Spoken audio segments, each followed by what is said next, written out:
How to link text on Discord. Hi everyone, this is Max. I hope you are doing well, so let's start without wasting time. First of all, copy any link. Now, for example, let's copy the link of this video. Now, open up your Discord application. Now, go to any channel and tap on the message box.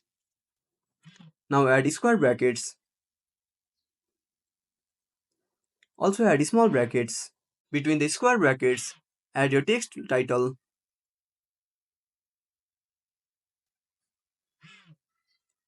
Now, between the small brackets, add these symbols.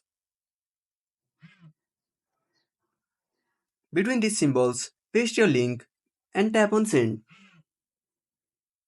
Now when you tap on the title, you will be directed to the link. So that's it.